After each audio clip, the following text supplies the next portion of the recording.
Welcome to My Hometown, the program that explores clubs, organizations, businesses, and issues across Nassau and Suffolk counties and sheds light on the different towns that are making a difference. Hello and welcome to My Hometown. I'm Bill Horan, along with my co-host, Nassau Community College student, Matt Leonard. Today, you're about to meet a local artist who is well known for his large murals seen in towns like Baldwin and Huntington, and he's really making a name for himself. Our guest today is Efren Andaluz the Third, otherwise known as Andaluz the Artist. Andaluz, welcome to My Hometown, on the voice of Nassau Community College, 90.3 WHPC. Thank you. I appreciate you guys having me come down here. That's a great voice. Yeah. If he told me to do anything, I would go out on that field, score a touchdown. Yes, sir, I'm doing it now. Tell us a little bit about yourself, other than that you have an amazing voice. I also have a talent for creating.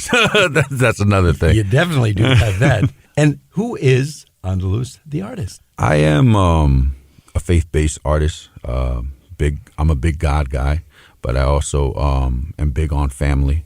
And I feel like my creativity is driven by things going on in the world and daily life and whatnot. But I started as a sketcher in high school. In school, I would draw a lot of comic books and cartoons. I wanted to be a comic book artist and illustrator. And then eventually I got more into fashion. So I dabbled in fashion. I was airbrushing T-shirts for high school students when I was going to Walt Whitman High School in Huntington.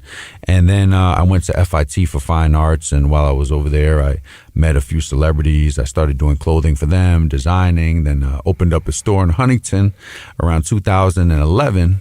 And now I'm here doing murals all across America. Literally all across America. Yeah. You know, Matt and Andaluz, I have to say, if I did something, a small thing bad, like throwing a paper outside and littering, and I heard your voice and it said, pick that up. When you say you're God-based, I would do it.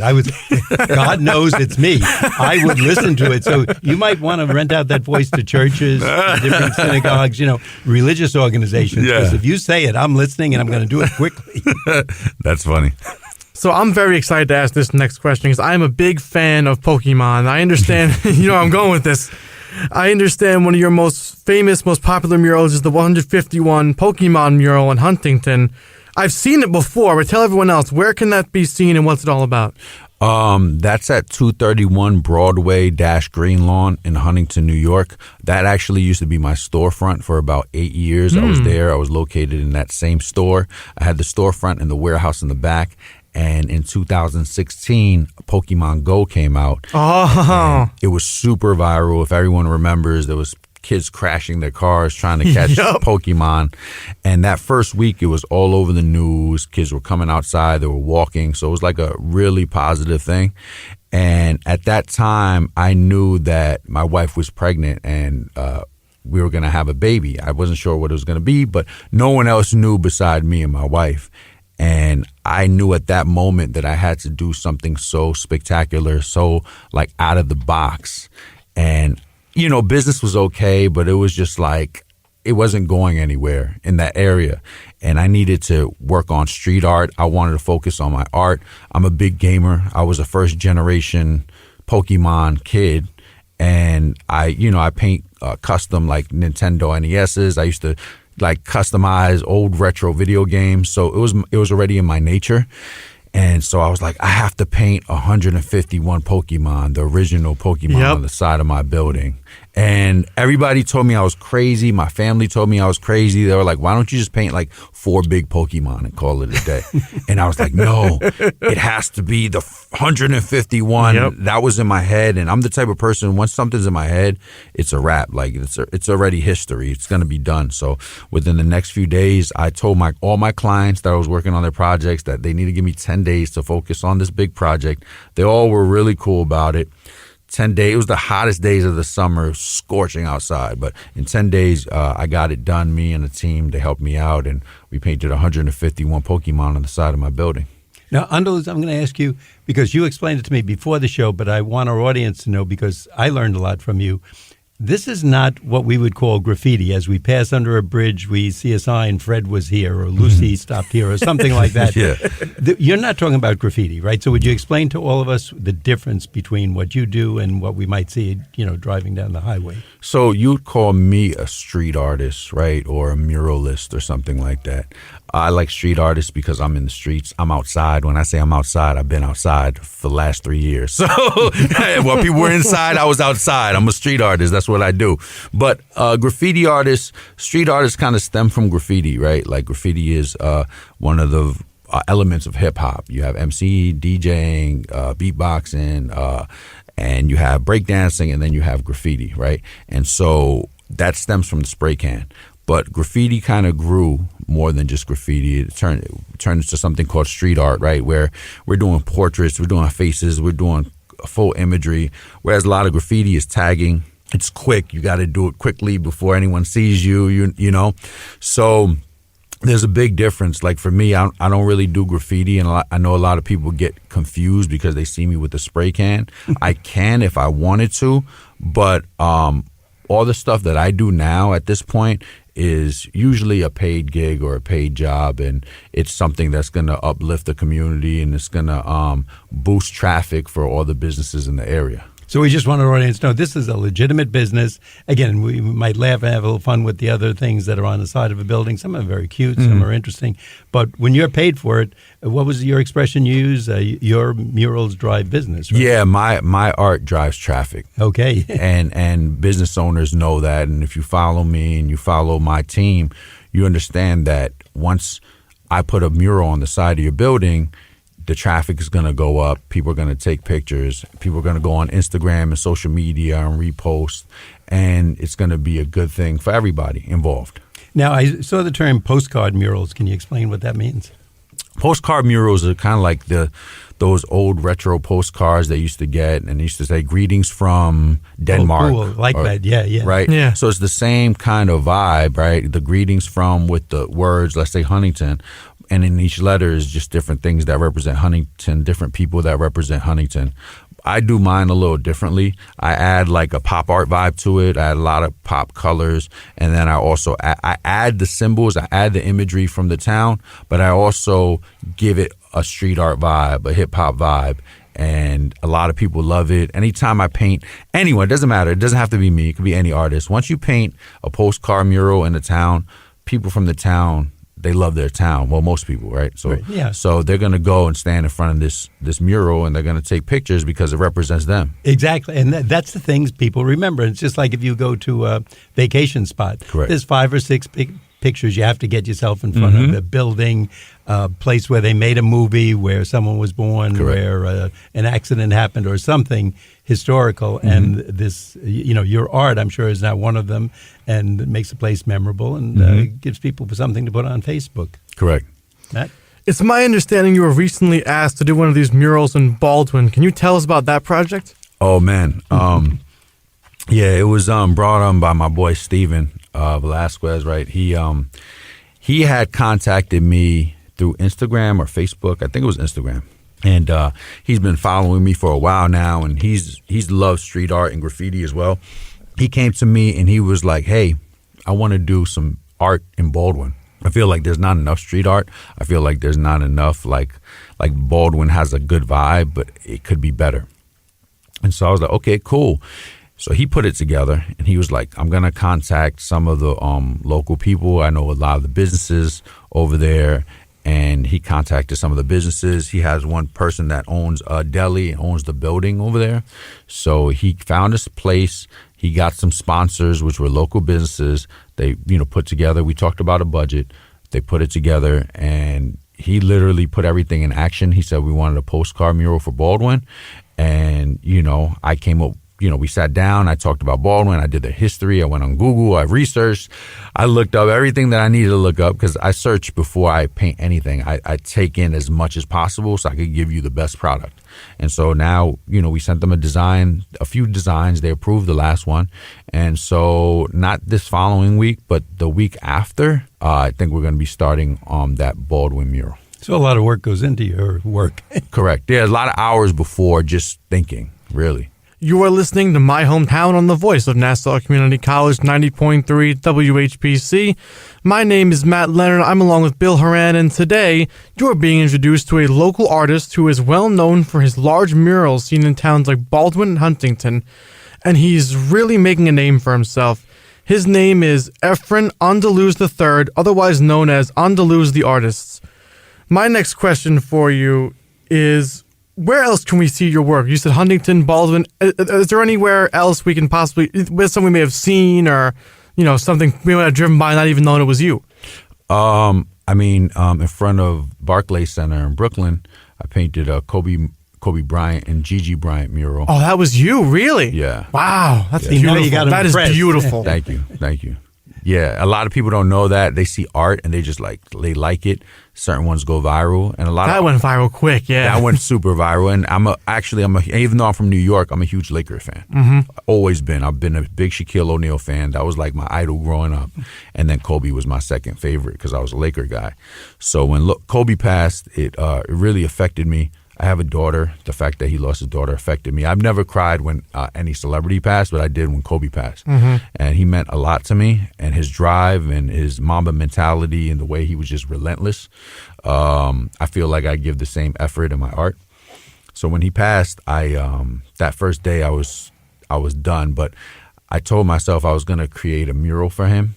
And I posted something on my Instagram and my social media saying I was looking for a wall, not charging nobody. I just want to paint this, if someone had a wall. So a lot of my clients and friends and people in Long Island, they contacted me and they all had walls. And, people understand what a Kobe mural is going to do. It's going to drive traffic for sure. But I wanted to make sure it was done correctly. I didn't just want any wall. So I met up with a few people. It wasn't working. I said, I don't want to do it in Long Island. I need some place where there's a lot of basketball fans. There's people that really know and love Kobe that will really appreciate this. So I said it's either by Madison Square Garden or by Barclays Center. I thought about Madison Square Garden. I know the area. There's no murals around there. It's not going to happen. So I said Barclays Center will be the best place to put them. And, right before he passed, one of the last games he went to was the Brooklyn Nets versus Atlanta Hawks, because his daughter Gigi loved Trae Young, who was on the Hawks. Mm-hmm. So they went to go see them. So that was like the last game that they went to. So I said, you know what? It makes sense in front of Barclays Center. I went on Google Earth. I searched around there, and directly across from Barclays Center, there was a building, and it was all white when Google put it up. And I contacted some of the landlords and business owners and whatnot, and that same night, that guy specifically that I wanted that wall called me back, and I told him what I wanted to do. He approved of it, and the rest was history. I went down there, painted it in a few days, and then it just went super viral. It's amazing, just from a business lesson. One, how you researched everything. How you worked very quickly and called the owner of a building with the perfect wall, how he or she called you right back, mm-hmm. which all good business principles, had you let it go, who knows, the next day someone else might have called. Correct. And what's history now might have been on someone else's building, and that's probably a location where people are taking pictures whenever they come to town. Yeah. And depending on the nature of the business, maybe they can even run a contest, show us your best photos, mm-hmm, show mm-hmm. us a photo in another country, and they get a free coupon or a cup Correct. of coffee or something. Mm-hmm. So now, Efren, is it fair to ask you, like, what type of cost it is for something like this? This is not necessarily the Kobe Bryant one, but if there's a building that's listening right now and they're in, I'm going to say Levittown, and they'd like to have something on it, or they're in a location where roads would cross and it would get their message out, mm-hmm. What should they know about your type of work, how long it takes? Can you work on rainy days, or does the paint run? Well, there's a lot of factors when it comes to creating a mural. Price is definitely one of them, right? The first thing people want to know is what's the price, what's the budget, and whatever. I want to know what's the budget. They want to know what the price is. And I always tell my clients this now, right? Because when you first start, your price is way cheaper. Mm-hmm. As you get better and better as an artist, it's just like any other job. You get higher ranking, they pay you better. Mm-hmm. And so at this point, I feel like I'm one of the best, not only in Long Island, but in New York, right? And I say that with confidence. And if you're one of the best in New York, that's kind of the world, because We're the best of everything. Exactly. There you go, right? It gets no better than New York. You're sitting at the best college right now and the best college radio station. There you go. You know, we got the best of the best of the best. No, three for one deal. There right we go. There we go. So with that being said, price fluctuates, but you know, for me, it fluctuates up, you know, and like I'm a hip hop guy. So the rapper Fat Joe, he says, price went up, right? That's what he would say. Price went up. Yesterday's price is not today's price. And so I tell that to clients because what happens is a lot of the time people have this idea and they want to get it done. And right now I'm booked about 4 or 5 months out. Sometimes it's more, right? And when people want stuff, they want it yesterday. And I always tell them, look, I have a 4 or 5 month turnaround. This is the price now. So right now, my starting prices are at $3,000 and then they go up. But usually a mid-range is between like 8 to 10 grand. That's usually a mid-range for a decent wall. But it can go way up or it can be around $3,000 for like one face on like an 8 foot by 8 foot piece. That I could do in like 1 day, 1 to 2 days, right? I move fairly quickly. I paint very fast and I have a team if I need that can come help me so we can get it done quicker. I always tell the client this. This is the price today, right? And when you give me a deposit, you leave a deposit. What that does is it books you in for a slot, right? So let's say the slot was August 15th. That's a middle date. I give a leeway of two weeks after and before because some art might take longer than expected. So I don't want any issues with any of the clients. Art isn't like a regular job. It takes time, takes thinking. If you mess up, you got to fix it. So with that being said, once I get the deposit, then I get the remaining balance upon completion, depending on how large the budget is. I'll take a third, and a third to make life easier for the client.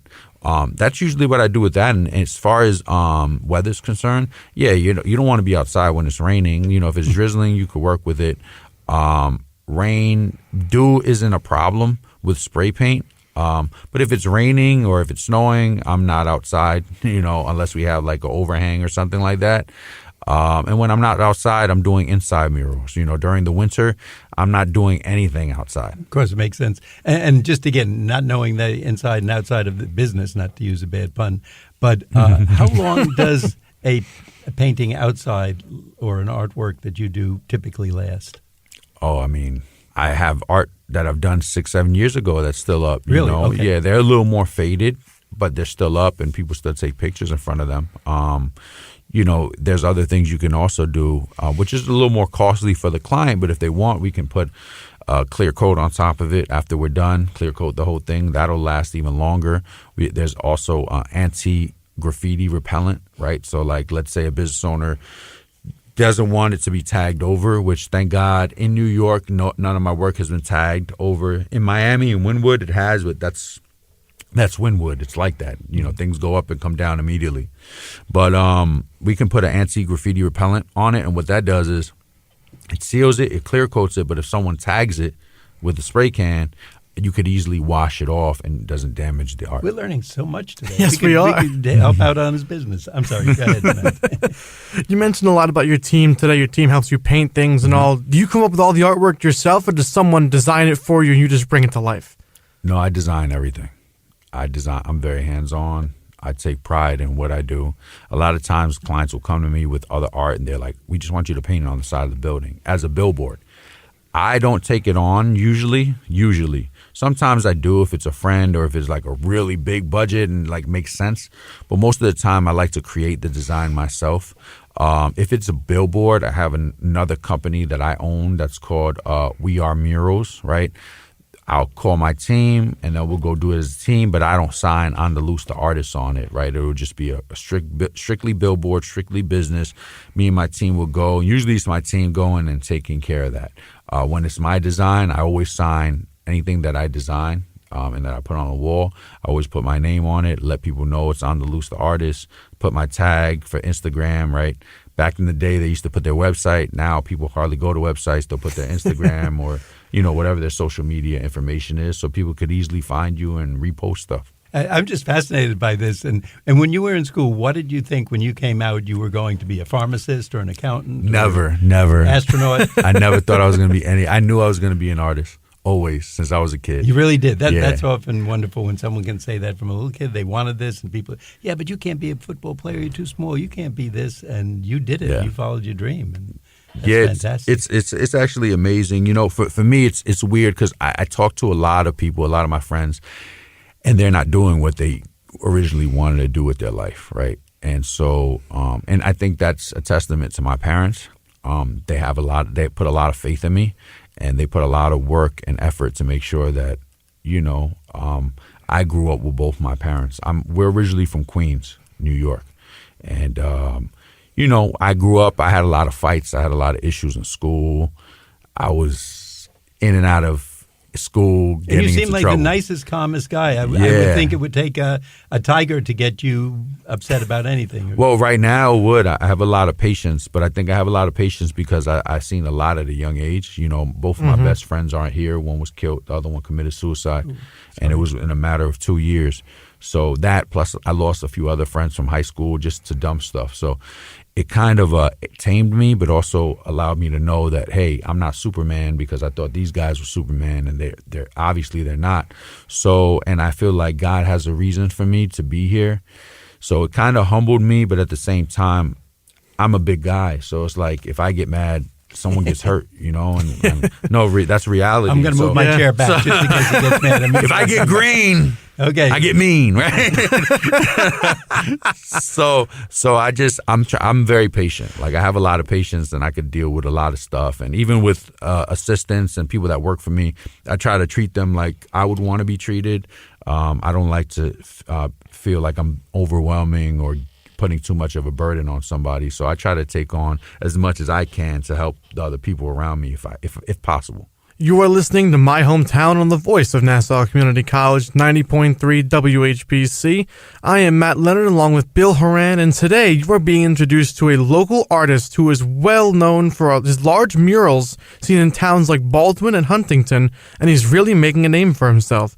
His name is Efren Andaluz the Third, otherwise known as Andaluz the Artist. There's a tab on your website about music. Are you just a mural artist, or are you a musical artist as well? I'm a creator.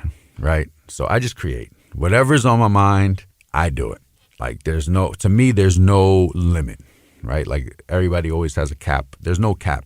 In my head, especially a big God guy, if I have God with me and by my side, anything's possible. You know, I can move mountains. That's how I think. And my brother and some of my family and friends are like, I don't understand where you get this confidence from, but it's just in my head, it's just like, you know, some people believe in the law of attraction. Some people don't, right? I believe that God created everything in a formula. Everything moves the way he needs to move. And if he says something, it happens. And if he said we're built in his image, if I say something and I believe in it, I have faith in him, it's going to happen. There's no ifs, ands, or buts. So that's how I live my life. So I literally go by that attitude, and that's how I move forward in life.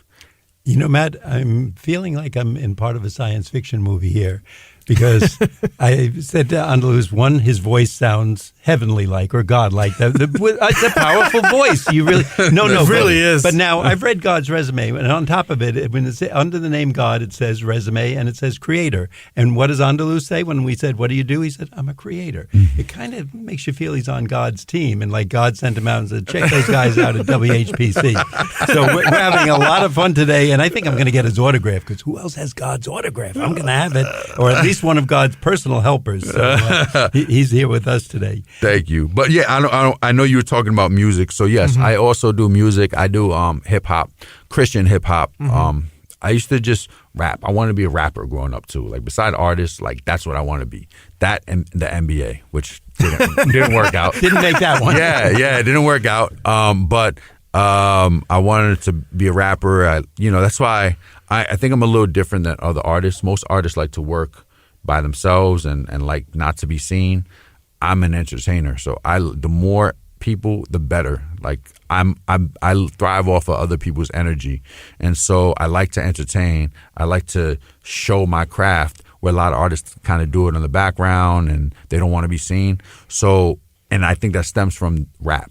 But my life changed a few years ago. God changed my life. I think he gave me a vision, a dream, and in the dream, it pretty much was telling me to leave leave the industry, the music industry, right? So I left. I stopped listening to hip hop for a while, for a few years, because, you know, like an addict, when you're addicted to anything, you kind of have to back off of it for a little while so you feel sturdy enough to be able to be in the area without feeling tempted by the music or by whatever it is.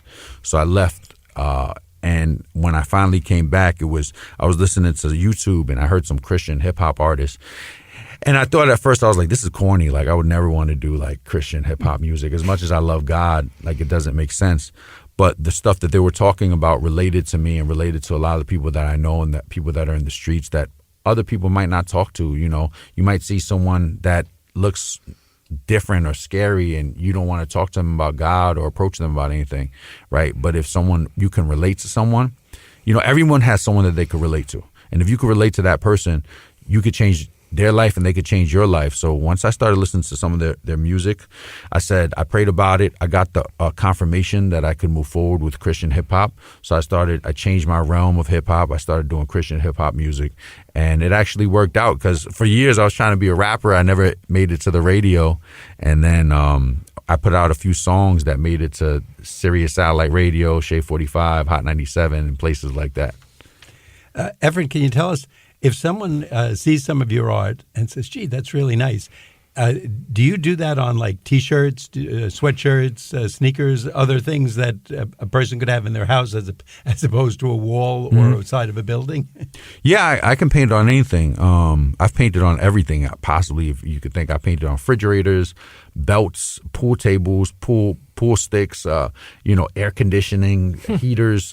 I painted on everything. Bodies, like, I don't do that anymore, but, I used to do some body painting as well. So I can paint on pretty much any surface at this point, but a lot of people, they don't want a wall. We could also do a canvas, right? Something that you could just put on your wall, and then if you move, you can move it with you, and, you have something that's there forever. Well, as long as it doesn't deteriorate, it's pretty good, That's fantastic. Tell our friends, if they're looking to find out more, and again, because you have an unusual name, how you'd spell it, and look it up. If they're looking to find you or saying you'd like to talk to you about this or see some of your work, tell us how they get in touch. If you're looking to find me, it's your artist, your favorite artist, Andaluz the Artist. You can find me at andaluztheartist.com. That's ANDALUZ, the THE artist, ARTIST.com, or at Andaluz the Artist on Instagram, Andaluz the Artist on Facebook, and on Twitter at Andaluz Art, the same way, but with art. And now that Elon Musk has it, we'll see what happens with Twitter. Now, tell us again on Long Island, if someone wants to see your work, where would be one or two of the places that they could see your work locally? I mean, Huntington is the prime place. That's where I'm from. I have a Baby Yoda at Burgerology. I love that mural. I didn't know that was you either. I love that Baby Yoda mural. Thank you. I was thinking that was you. I wasn't sure. You may want to hire this guy. He's a good advocate for We're going to talk after this, definitely. Okay.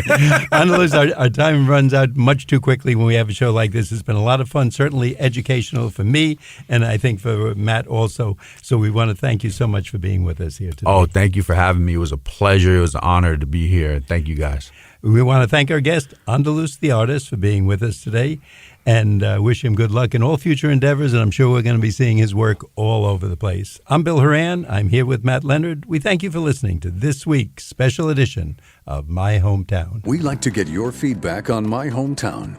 Send your comments to WHPC@ncc.edu.